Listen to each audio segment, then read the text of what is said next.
بسم اللہ الرحمن الرحیم۔ السلام علیکم دوستو، تاریخ کی سب سے سرکش قوم یہودی نے اللہ کے رسول عیسیٰ ابن مریم کو شہید کرنے کی کوشش کی۔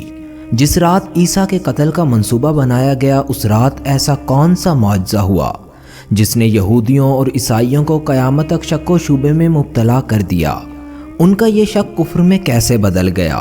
اور قیامت سے قبل ایسا کیا ہوگا کہ تمام اہل کتاب حقیقت اور سچائی کو اپنی آنکھوں سے دیکھ لیں گے؟ حضرت عیسیٰ علیہ السلام بنی اسرائیل میں مبعوث ہونے والے آخری نبی تھے۔ حضرت عیسیٰ علیہ السلام کی والدہ بی بی مریم حضرت داؤد علیہ السلام کی اولاد میں سے تھیں۔ حضرت عیسیٰ علیہ السلام پر مقدس کتاب انجیل نازل فرمائی گئی تھی۔ اللہ نے حضرت عیسیٰ کو کئی معجزے عطا فرمائے۔ سب سے پہلا معجزہ حضرت عیسیٰ کا بغیر والد کے پیدا ہونا ہے، اور آپ جیسے ہی پیدا ہوئے آپ نے کلام کر کے اپنی والدہ کی سچائی اور پاکیزگی کی گواہی دی۔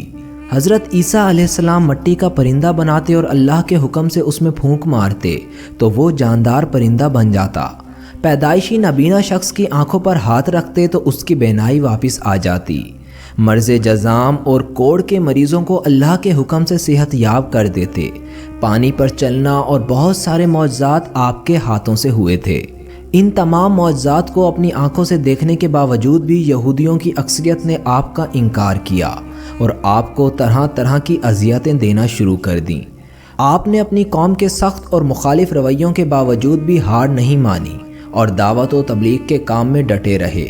آپ نے لوگوں کو سود، شرک، زنا اور رشوت خوری اور کئی قسم کی برائیوں کو چھوڑنے اور اللہ کے عذاب سے ڈرنے کی نصیحت کی اور ان کو اللہ کا پیغام سنایا، مگر یہودی اپنے کفر پر ڈٹے رہے۔ البتہ کچھ لوگ ایسے تھے جو حضرت عیسیٰ کے پیروکار اور ہمدرد تھے اور آپ کے ساتھ دین کے کام میں مشغول رہتے۔ قرآن مجید میں ان کو حواری کہا گیا ہے۔ مفسرین نے حواریوں کی تعداد 12 بتائی ہے۔ عیسیٰ علیہ السلام کا نہ کوئی گھر تھا اور نہ ہی بیوی بچے۔ آپ شہر شہر جا کر دین کی تبلیغ کیا کرتے تھے اور لوگوں تک اللہ کا پیغام پہنچاتے تھے۔ یہودیوں نے جب حضرت عیسیٰ علیہ السلام کی بڑھتی ہوئی شہرت کو دیکھا تو ان کو اپنے دین کے متعلق خطرہ محسوس ہوا۔ روایت ہے کہ اس وقت فلسطین کے علاقوں پر پلسطیس نامی بادشاہ کی حکومت تھی، جس کے پاس جا کر یہودیوں نے حضرت عیسیٰ علیہ السلام کی شکایت کی اور بادشاہ سے کہا کہ حضرت عیسیٰ علیہ السلام روز بروز معجزات دکھا کر اپنے پیروکاروں کی تعداد بڑھا رہا ہے۔ اس طرح وہ ایک بڑا لشکر جمع کر لے گا اور آپ کی حکومت کے لیے خطرہ بن جائے گا۔ لہٰذا بادشاہ نے حضرت عیسیٰ علیہ السلام کو قتل کرنے اور سولی دینے کا حکم سنایا، جس کو سن کر یہودی بہت خوش ہوئے۔ واقعہ کچھ یوں ہے کہ تتیانوس نامی ایک شخص حضرت عیسیٰ علیہ السلام کے حواریوں میں شامل تھا اور آپ سے ملتا تھا، لیکن وہ ایک منافق شخص تھا۔ دراصل وہ یہودیوں سے ملا ہوا تھا۔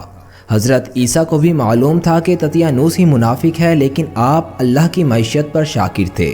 ایک دن حضرت عیسیٰ نے اپنے حواریوں سے کہا کہ کل صبح سے پہلے مجھے ایک شخص چند سکوں کے عوض فروخت کر دے گا۔ بادشاہ نے تتیانوس کو 30 درہم دینے کا وعدہ کیا تھا، جس کے عوض اس کو خود عیسیٰ علیہ السلام کو شہید کرنا تھا یا دوسروں سے کروانا تھا۔ لہٰذا تتیانوس نے یہودیوں کے کچھ آدمیوں اور بادشاہ کے کچھ سپاہیوں کو اپنے ساتھ لیا اور حضرت عیسیٰ علیہ السلام کی قیام گاہ پر آ گیا۔ اس نے سپاہیوں کو باہر کھڑا کیا اور خود اندر چلا گیا۔ اس وقت وہاں آپ کے 12 حواری بھی موجود تھے اور حضرت عیسیٰ علیہ السلام اپنے گھر کے ایک چشمے سے نہا کر تشریف لائے تھے اور آپ کے بالوں سے پانی کے قطرے گر رہے تھے۔ اس ہی وقت اللہ کے حکم سے عیسیٰ علیہ السلام کو گھر کے روشن دان کے ذریعے آسمان کی طرف اٹھا لیا گیا۔ جب حضرت عیسیٰ علیہ السلام آسمان کی طرف جا رہے تھے تب یہ منظر تتیانوس دیکھ رہا تھا اور حیران تھا، اور کافی دیر تک وہ اس تعجب میں گمسم رہا۔ تو اس کے ساتھیوں نے سمجھا شاید تتیانوس اور عیسیٰ علیہ السلام کے درمیان لڑائی ہو رہی ہے۔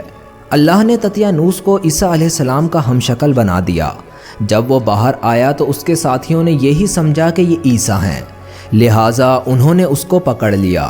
تتیانوس چلا چلا کر ان کو یہ بتاتا رہا کہ میں تمہارا ساتھی ہوں، میں عیسیٰ کو قتل کرنے گیا تھا، لیکن اس کی بات کو کسی نے بھی نہ سنا۔ انہوں نے کہا، اے عیسیٰ، تو نے ہمارے ساتھی تتیانوس کو قتل کر دیا ہے اور اب ہمیں دھوکہ دینا چاہتا ہے۔ سپاہیوں نے تتیانوس کو پکڑا اور اس کو رسیوں میں جکڑ لیا اور اس کو لے کر چلے۔ یہودی اور بادشاہ کے سپاہی اس کو کہتے جاتے تھے کہ تو مردوں کو زندہ کرتا تھا اور مجنون کو تندرست کرتا تھا، اب تو اپنے آپ کو اس رسی سے نہیں نکال سکتا۔ اور اس پر وہ تھوکتے اور کانٹے پھینکتے تھے، یہاں تک کہ وہ لوگ تطیانوس کو اس سلیب کے پاس لے آئے جس پر وہ حضرت عیسیٰ علیہ السلام کو سولی دینا چاہتے تھے۔ کچھ دیر بعد تطیانوس کی لاش اس سلیب پر لٹک رہی تھی۔ سلیب پر چڑھائے جانے کے بعد جب تطیانوس کے لوگوں نے اس کو غور سے دیکھا تو صرف چہرہ حضرت عیسیٰ علیہ السلام کا تھا، باقی سارا بدن تطیانوس کا تھا۔ یہودیوں نے کہا اگر یہ عیسیٰ مسیح ہے تو ہمارا آدمی تطیانوس کہاں ہے، اور اگر یہ تطیانوس ہے تو عیسیٰ مسیح کہاں ہے؟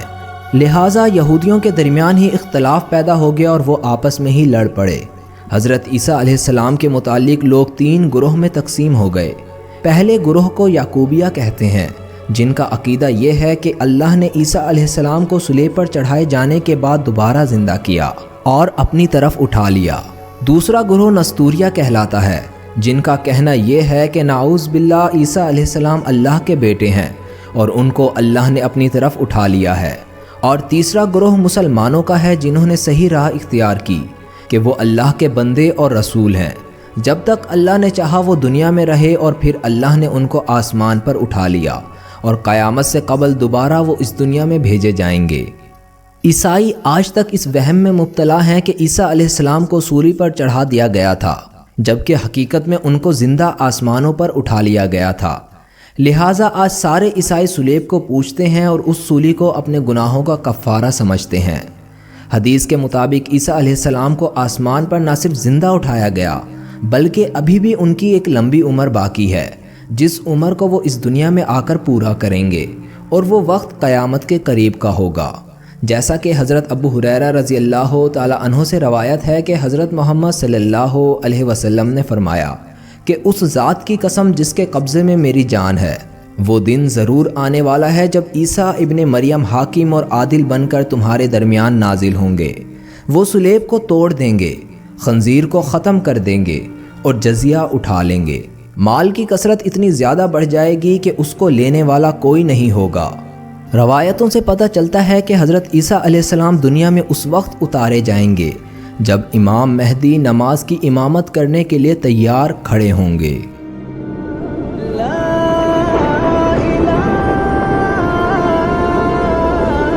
جب عیسیٰ علیہ السلام نازل ہوں گے تب آپ کا رنگ سرخ اور سفید ہوگا۔ آپ اپنے بدن پر ایک سرخ رنگ کی چادر پہنے ہوئے ہوں گے اور ایسا معلوم ہو رہا ہوگا کہ جیسے ابھی غسل کر کے آئے ہوں۔ آپ کے بالوں سے پانی کے قطرے بالکل موتی کی طرح ٹپک رہے ہوں گے۔ حضرت عیسیٰ علیہ السلام کے دور میں کفر و شرک ختم ہو چکا ہوگا اور تمام لوگ ایک سچے دین پر جمع ہو جائیں گے۔ دجال کی ہلاکت بھی حضرت عیسیٰ علیہ السلام کے زمانے میں ہی ہوگی اور پوری دنیا میں امن و امان چھا چکا ہوگا۔ حضرت عیسیٰ علیہ السلام دنیا میں نازل ہونے کے بعد 40 سال تک زندہ رہیں گے اور پھر آپ کی وفات ہو جائے گی۔ یہ عقیدہ صرف مسلمان ہی نہیں رکھتے بلکہ یہی عقیدہ عیسائیوں کا بھی ہے، لیکن وہ کب، کہاں اور کیسے نازل ہوں گے اس بارے میں دونوں مذاہب کا الگ الگ نظریہ ہے۔ آخر میں اللہ سے دعا ہے کہ اللہ ہمیں سچے دین پر چلنے کی توفیق عطا فرمائے، آمین۔